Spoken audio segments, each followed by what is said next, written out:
To me, once you've completed and submitted those secondary applications for medical school, the fun part of the medical school application cycle now begins. Now comes the time where you can begin preparing for those medical school interviews. And in this video, I'll be discussing my experience with the traditional medical school interview and how I prepared and ultimately executed to gain acceptances into medical school. Let's get started.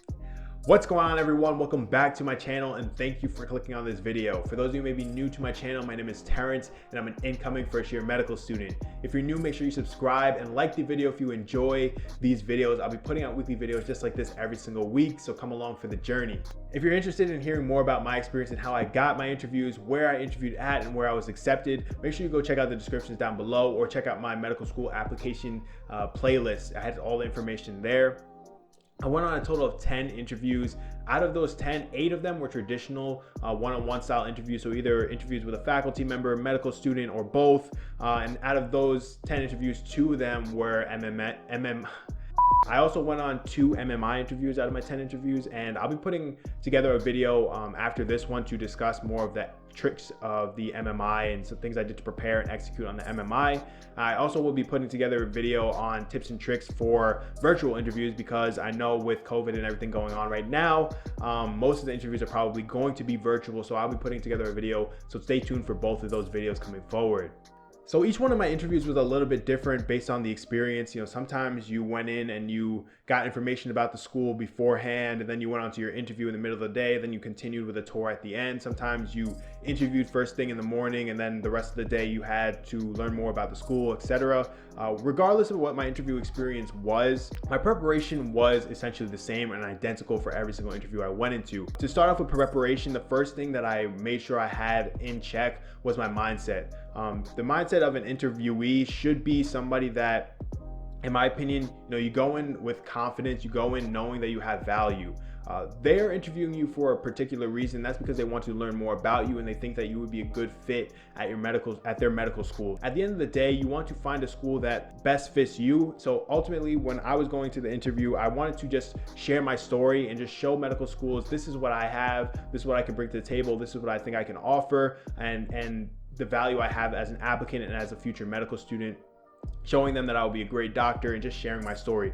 I didn't want to go in with a timid mindset that, these interviewers are gatekeepers to my success. So I went in with the mindset, as a former athlete especially, this is just a tryout, this is just a game. I prepared for this and I'm ready to execute and perform.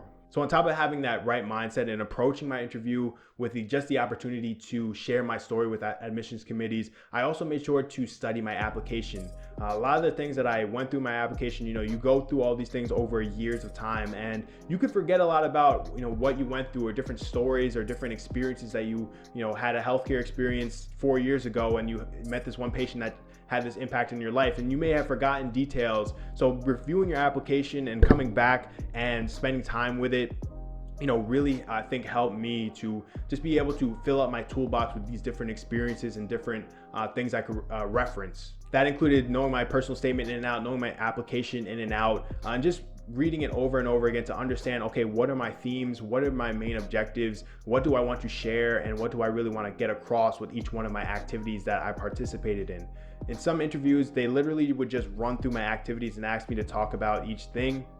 Some things, sometimes they knew about me beforehand, sometimes they read my application beforehand, sometimes they're just reading it as I'm going through the interview with them right there. So it's important to just know your story and be able to convey it no matter if they've read it before or they haven't. The next thing as far as preparation was doing thorough research on the school. So the schools will vary. I experienced it myself. They'll vary with how quality their website is, how much information they provide, and it can be frustrating going through a school's website and not really seeing the things that you may want to see. What I did was pretty much identified a few different things that I liked about each school and how they kind of fit into my story and what things I was passionate about. So whether that was clubs or extracurriculars, how the curriculum is structured, the location, their diverse patient population, their opportunities to do X, Y, and Z. Those are the things that really stuck out to me and I made note of them in my head. And actually, when you go to do your interviews, that is when you really get the most information about the school. I found myself when I was in those information sessions at the school, when we were learning and they had us sitting together in a table telling us about their program, that's when I was learning the most about the school, raw and unedited, from medical students, faculty, and staff.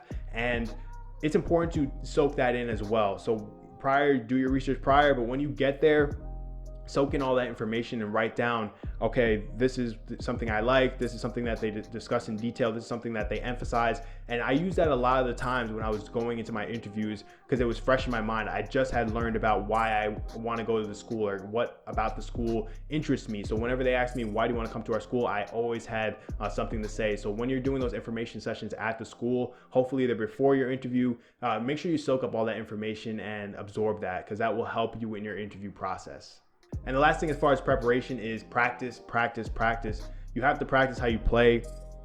It's important to get your thoughts out on paper. A lot of people will write out their answers. Let's say you go through a list of questions or general interview questions. It's important to get your answers out. Sometimes we have the thoughts in our head, we have the stories in our head, but we can't always reference them or articulate it properly. And that was something that I had to do a little bit when I was going through my common interview questions, writing out certain things. So certain questions should be memorized, like, tell me about yourself. You should have a little spiel, 20 to 30 second spiel that you say, hey, I'm from here. I'm passionate about this, XYZ. Outside of school, I like to do XYZ. Those are things that you have to have memorized. Why do you want to go into medicine? You have to have an answer to that. You have to have a story to that. And it should be something that should be pre-rehearsed, but should not come off and sound rehearsed when you say it, but it should just be something that you know the answer to. So writing out things can really be helpful, but it's also important to articulate out loud. You have to practice how you play. You have to practice with confidence and out loud. Record yourself, watch back your recording and see how you sound, see how you look, and then make adjustments from there. The last thing you could do is mock interviews. Find somebody that is either a medical student or somebody that's in the field that you want to go into, current medical students, mentors, get advice from doctors that you've shadowed on what they kind of look for in a medical student and what you should emphasize when you do your interviews. Watch YouTube videos like this. Watch YouTube videos where they do mock interviews, kind of see the nuance of answering questions. Those are all things I did to prepare and to practice and get my repetitions in.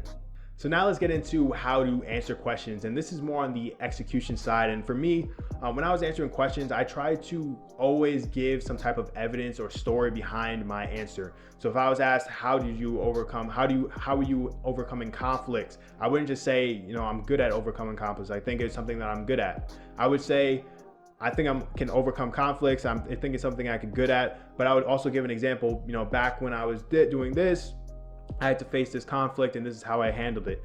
Having an example and having a story behind all of your answers gives the interviewer a little bit more insight into you. That's why you're there. You're there to explain yourself. You're there to explain your story and explain your experiences a little bit more. And being able to articulate your story, like I said before, knowing your application, being able to have things in your toolbox to grab. Oh, I had this experience, I had this, I had this, I had this.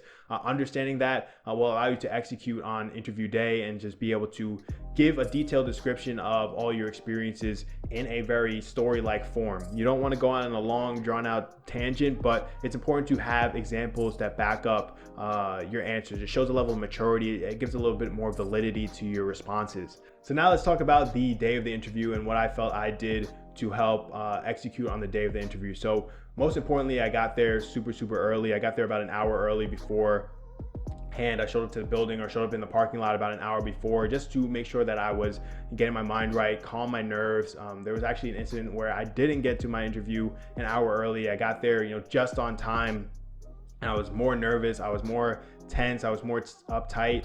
Fortunately, my interview wasn't for another 30 minutes once I got there, but I was definitely on edge, or more on edge than I would have been if I got there super early and was able to calm my nerves. So getting there early is key. Another thing is being friendly and sociable to everybody that's there. So they say to make sure you're nice and friendly to everybody that you meet. Remember everybody's names if you can, of the staff that you're talking to. A lot of people will be friendly on that day. A lot of people know that when you're going into the interview, you have to be on your best behavior. You have to show a smile and be friendly and be personable, and that everybody's watching. So there will be some people that are overzealous and I guess, expressive as far as their happiness, but just be yourself. If you're not somebody that's super outgoing, don't try to be outgoing on that day. Just be yourself. Be yourself is the biggest thing I can tell you. Just be confident and know you're there for a reason. And going back to that mindset thing, know that you're there for a reason. Understand that you have value as an applicant, and just be yourself. That's the most important thing I could possibly say. The next thing is to look up your interviewer beforehand. So if they usually will give you a folder or packet, they'll tell you who your interviewer is most times, and sneak off to the bathroom whenever they have downtime or relaxed time where you could either talk to the students or something like that. Take out your phone if you can and look up your interviewer. For some reason, they matched me with a lot of interviewers that were in areas that I was interested in. So I had a lot of orthopedics background and research. I had research in a little bit of biomechanics and post-stroke rehabilitation. So they were matching me with a lot of people that were, either surgeons or in PM&R or students that were interested in orthopedics. So they may match you with somebody that is very similar to you. So knowing or similar to the interests that you have or your experiences. So knowing who you're talking to beforehand can really help you. I remember I had an interview with an otolaryngologist, and he did endoscopic sinus surgery, and through my experience in research, I had some experience with endoscopic surgeries and endoscopic research. So they may match you with somebody that you're very alike, and it may be good for you to look up who they are so you can spark those conversations and have those open conversations to really get to know them as much as they get to know you.